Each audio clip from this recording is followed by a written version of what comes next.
En el tablero de marzo de 2026, Irán sigue resistiendo una guerra que Occidente pensaba que era cuestión de días luego de la eliminación de su liderazgo. Pero el plan inicial falló. Pero otras estrategias de acción se empiezan a ejecutar como alternativas. Irán no es una pieza única, sino un mosaico de piezas unidas que con el tiempo se han ido agrietando. Tras la decapitación del mando central el pasado 28 de febrero, estas minorías han pasado de ser ciudadanos de segunda a ser jugadores determinantes que podrían llegar a balcanizar el país. En este nuevo capítulo analizamos al detalle el papel que juegan las minorías étnicas en el conflicto y la clave del financiamiento de Estados Unidos e Israel a las mismas. Sean todos bienvenidos a un nuevo capítulo de Geopolítica en estado puro. Acompáñame sin filtros ideológicos a desglosar y analizar los acontecimientos que se siguen dando en el mundo.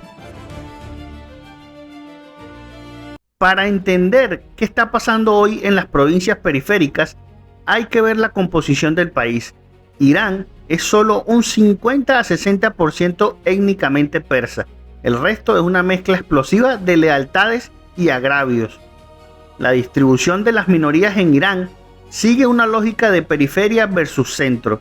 Las minorías rodean el corazón persa, controlando las fronteras y, lo más importante, los recursos. Los azeris en el noroeste, con frontera con Azerbaiyán, representan el 16 al 25% de la población, la minoría más integrada pero con fuertes lazos con Turquía y Azerbaiyán. Los kurdos en el oeste, con frontera con Irak y Turquía, representan el 10%, altamente politizados, armados y con experiencia en combate autonómico. Los lures en el suroeste representan el 6% y son tradicionalmente leales, pero han sido fuertemente afectados por la crisis hídrica. Los awasis árabes en el suroeste, en el Khuzestán, representan del 2 al 4%. Críticos viven sobre el 80% de las reservas de petróleo de Irán, siendo un jugador clave. Los baluchis en el sureste, en el Sistán y en el Baluchistán, representan un 2%. Son suníes en un estado chií y una de las zonas de insurgencia activa, además de sufrir de pobreza extrema. Y los turcomanos en el noreste, frontera con el Turkmenistán, representan el 2%, una mayoría suní, históricamente marginados. En este momento de no poder constatar realmente quién tiene el poder en Teherán, cada una de estas minorías están evaluando objetivos estratégicos en dos escenarios posibles. La unidad nacional, mantenerse fieles al Estado iraní para evitar una guerra civil sangrienta, como ha ocurrido en otros estados de Medio Oriente cada vez que Occidente genera un conflicto bélico. Esta estrategia puede llegar a perder su atractivo cada hora que pasa en Teherán sin un líder claro que garantice seguridad o suministros básicos. De poder consolidar el nuevo liderazgo de la revolución islámica en Irán, esta estrategia es la más segura. La autonomía o secesión, aprovechar el caos de la operación Furia Épica para declarar gobiernos locales, en algunos casos apoyados abiertamente en financiamiento y armamento militar por parte de Israel y Estados Unidos. Los kurdos ya han comenzado a movilizarse en Mahabad, buscando conectar con el Kurdistán iraquí. Los baluchis están viendo una oportunidad de oro para expulsar a los restos de la Guardia Revolucionaria de sus tierras, y los árabes en el Khuzestán son uno de los jugadores más peligrosos si deciden sabotear las refinerías que quedan.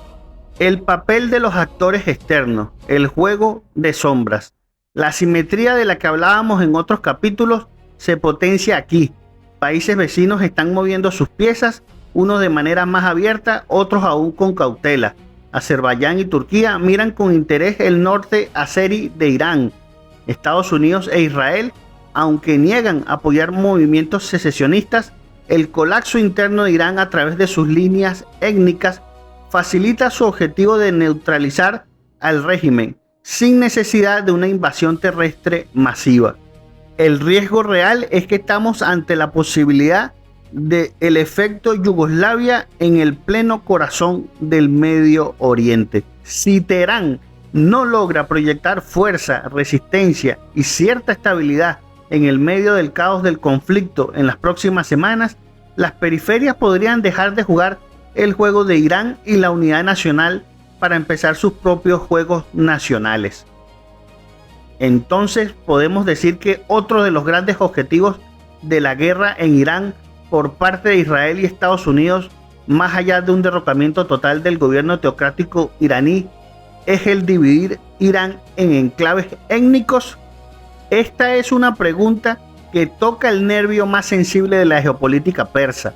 No es una teoría conspirativa, es una opción de política real que ha estado en los cajones de los centros de pensamiento de Washington y Tel Aviv durante décadas y que ha formado parte de la planificación de esta guerra y que en este conflicto actual en Medio Oriente parece haber salido a la luz.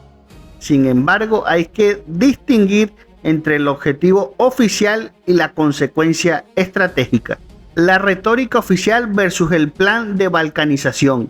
Si escuchamos los discursos del presidente Trump y del primer ministro Netanyahu tras el inicio de la operación Furia Épica, el lenguaje es revelador. Netanyahu se ha dirigido específicamente a las minorías azeris, kurdos, baluchis y los árabes awazis, instándoles a sacudirse del yugo de la tiranía. ¿Es un plan de división? Oficialmente Estados Unidos e Israel sostienen que su objetivo es la liberación y la instauración de una democracia plural, pero en teoría de juegos esto se llama estrategia de fragmentación por diseño. Y la lógica es que si el poder central de Teherán colapsa, la forma más rápida de evitar que el régimen se reorganice es fomentar centros de poder locales basados en las etnias. Esto rompe la unidad de mando del ejército iraní. El talón de Aquiles del petróleo es el Juzistán. Hay una zona donde la división no es solo política, sino económica. La provincia de Juzistán, hogar de la minoría árabe awazi, contiene la gran mayoría del petróleo iraní. Algunos analistas sugieren que la estrategia busca crear un enclave protegido en el suroeste. Si Estados Unidos apoya la autonomía de esta región bajo el pretexto de protección humanitaria contra la represión del régimen, cortaría el 80% de los ingresos de cualquier futuro gobierno central en Teherán. El riesgo es que esto convertiría a Irán en una Libia gigante, un territorio sin ley, dividido entre milicias étnicas luchando por el control de los pozos, el intento de una nueva historia en Medio Oriente, pero con el mismo guión de las invasiones pasadas. Pero ¿por qué Israel y Estados Unidos querrían un Irán dividido? Desde la perspectiva de la seguridad nacional israelí, un Irán unido, sea teocrático o no, siempre será una potencia regional rival por peso demográfico y geográfico. En la doctrina del caos controlado, un Irán dividido en 5 o 6 estados étnicos, similar a lo que fue la desintegración de Yugoslavia, dejaría de ser una amenaza existencial para siempre y pasaría a ser un hegemón regional, a ser un rompecabezas de conflictos internos. El dilema está en la estabilidad. El gran problema de este plan es que las fronteras étnicas no son limpias. La partición de Irán dispararía guerras civiles y desestabilizaría a Turquía por la cuestión de los kurdos, a Azerbaiyán por la población azerí y a las monarquías del Golfo, sus estados satélites en la zona. Conclusión, podemos decir que este es el plan, aunque el Departamento de Estado de los Estados Unidos sigue hablando de un Irán unido y democrático. Las acciones militares de estas últimas semanas sugieren una estrategia de decapitación que favorece a la anarquía, liderada más por Israel y en la que la administración Trump se ha visto entrampado. Al eliminar a toda la cúpula de mando y no presentar un plan de transición claro con figuras de unidad nacional, la balcanización de facto se convierte en el resultado más probable, lo busquen o no intencionadamente. Los Estados Unidos, quienes aspiran a una salida rápida del conflicto, muy distinta a la de su aliado en la región, que no comprometa su futuro político.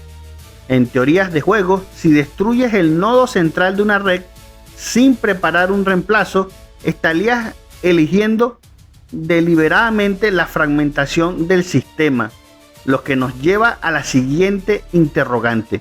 ¿Realmente está manejando el conflicto? ¿Y cuáles son realmente sus objetivos y hasta dónde aspiran a llegar? Déjame tus comentarios y te estaré leyendo.